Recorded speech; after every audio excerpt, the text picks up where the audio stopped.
Dear Patriots, before the news starts, please subscribe to our patriotic channel by clicking the subscribe button. Give us a thumbs up to this video. Don't forget to leave your opinion below in the comments section. Share the news on Facebook and Twitter so your friends see it. Thank you. Urgent. Seconds ago, Trump made an announcement that'll change our military forever. The White House is about to issue guidance to the Pentagon on how to put in effect Trump's transgender ban on the military. According to the Narrative Times, a White House memo is set to be delivered to the Defense Department and detail how Trump wants to bar transgender people from the military. Under Trump's new policy, it'll be left up to Defense Secretary James Mattis as to whether a transgender service member can deploy as the major criteria to keep them in the service, says The Hill.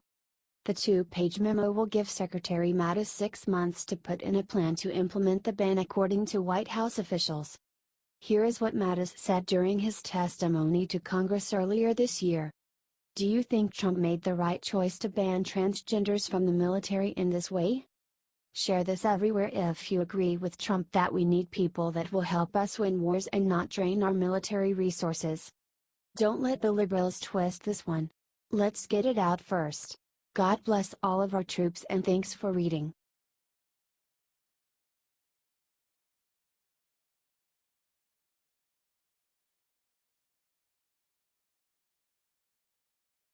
Final straw. Trump just gave McConnell an ultimatum that will mortify him.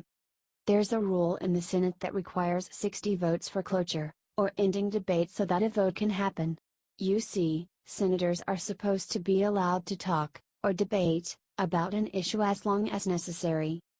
60 votes are required to stop the discussion, or debate. Sometimes there's a filibuster, or someone who talks and debates, and talks some more, just to stall or stop legislation from proceeding. Okay, end of government lesson for today. On to the point. President Trump wants Mitch McConnell to get rid of the 60-vote requirement, so that the Senate can pass some laws. Otherwise, says Trump, they won't be able to do anything. That's right, you just witnessed the cluster for yourself. Unbelievable.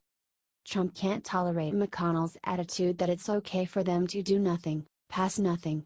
McConnell, for his part, is resolute that he will not do what the president is urging.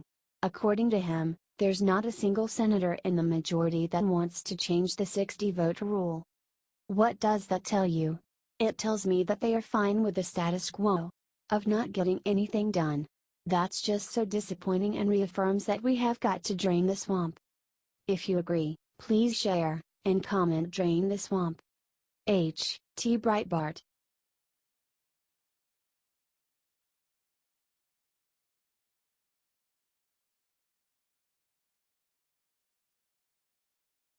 Sheriff Arpaio just sacrificed everything to tell Neil Cavuto what Obama did to him. Sheriff Joe Arpaio spoke with Neil Cavuto from Fox Business Network on Wednesday and made it very clear that he loved the president's amazing speech last night. On Tuesday, President hinted that he might pardon Arpaio, but he didn't. Joe Arpaio, it was a great evening for me. I really appreciate the president's nice comments and support. And one day I will go public and talk about the tremendous abuse of the process. If they can do what they did to me, they can do it to anybody. It started 60 days after Obama and Holder took office. That's when it started. And here we are now. I'm being charged with a misdemeanor, contempt of court.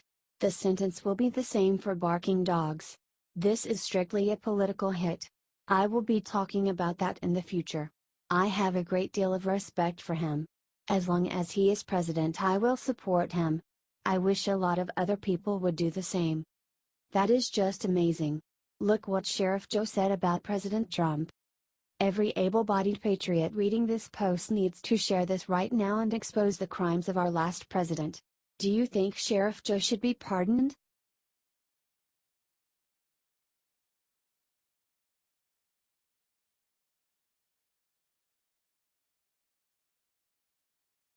Checkmate. Trump just threw every crooked Republican under the bus with what he did. President Trump said on Thursday that other GOP leaders in Congress tied legislation to raise the debt ceiling to a Veterans Affairs bill. He said their failure has led to a political mess surrounding the issues. Trump targeted Senate Majority Leader Mitch McConnell and Paul Ryan in the tweet. "That's gonna hurt. This is why you don't mess with Trump." Congress has a September 30th deadline to raise the debt ceiling. If they don't do it, the U.S. will not be able to make their payments and the nation's bond rating will go down. That's a fancy way of saying that they would screw the government if they did that. The veterans legislation that Trump referred to is being signed into law on Wednesday. "You know how this place works, you always stick something people love onto something people hate," Roe said, according to Dow Jones. "Obviously something that has to be done, that's what we always do to get the debt ceiling raised," said Representative Phil Roe, R. Tennessee, via The Hill. Share this if you think that it's time for Republicans to get to work in the House and Senate. They need to do their damn jobs or else they are out next year.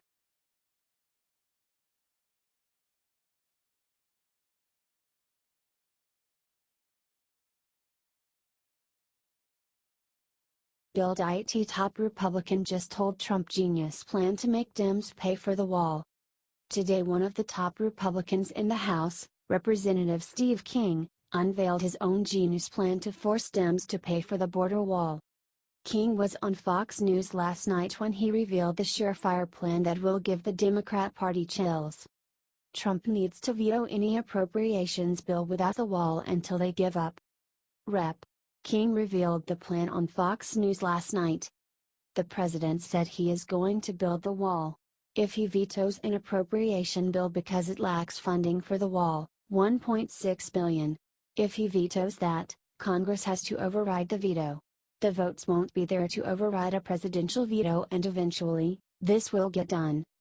King also brought up the very underreported fact that Dems are also threatening their own government shutdown if Trump refuses to give abortion funding to Planned Parenthood. The other thing is the Democrats are ready to shut the government down if they don't get $500 million of funding for Planned Parenthood.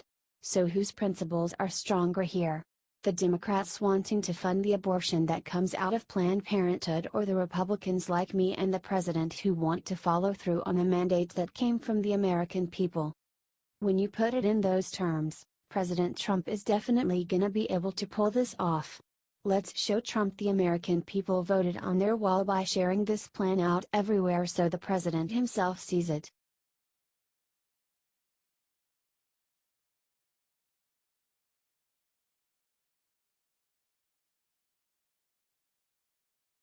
Don't mess with Rex Tillerson's stone-cold ultimatum to Pakistan will have them breaking out in sweat.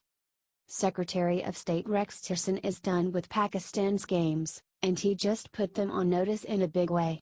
On Monday President Trump said that he would not immediately withdraw troops from Afghanistan, for fear of leaving a power vacuum that would be filled with Islamic extremist groups. Nevertheless, he doesn't want this to be a repeat of the same 16 years. Pakistan has long been accused of aiding and abetting terrorism while overtly claiming to fight it. Rex Tillerson delivered that message directly. "We are going to be engaging with Pakistan in a very serious and thorough way as to our expectations and the conditions that go with that." Tillerson also said that U.S. airstrikes are still on the table. "We are going to attack terrorists wherever they live. And we have put people on notice that if you are harboring or providing safe haven to terrorists, be warned, be forewarned." Besides airstrikes, Tillerson also said the U.S. could coerce Pakistan into cooperation through other means, such as sanctions or withdrawing Pakistan's ally status. All those things are on the table for discussion, if, in fact, they are unwilling to change their posture or change their approach to how they're dealing with the numerous terrorist organizations that find safe haven in Pakistan. Boom. The era of America tolerating and ignoring Pakistan's penchant for funding terrorism is over. Tillerson and Trump are a great team, and together they will get this done. H.T. Washington Examiner.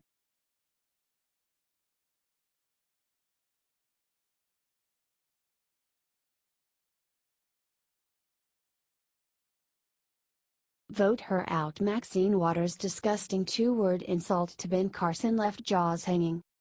Our favorite crazy person in Congress, Maxine Waters, is at it again with yet another long-winded screed against President Trump and his administration.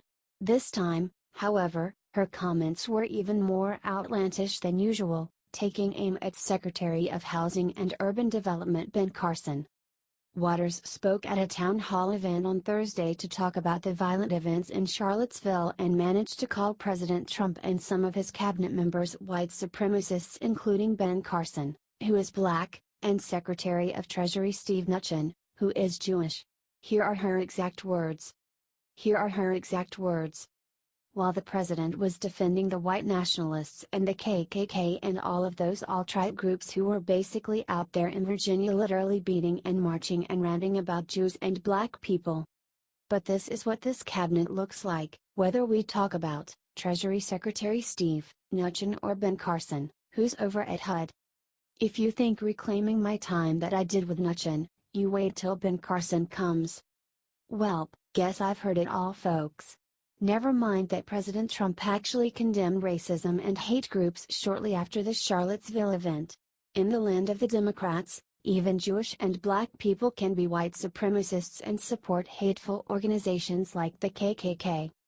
On the one hand, it is tiring to hear this crazy nonsense. On the other hand, this is exactly why these people keep losing elections. Let's make sure everyone knows about how crazy these Democrats are by sharing this 10,000 times to get the out of office. HT Town Hall.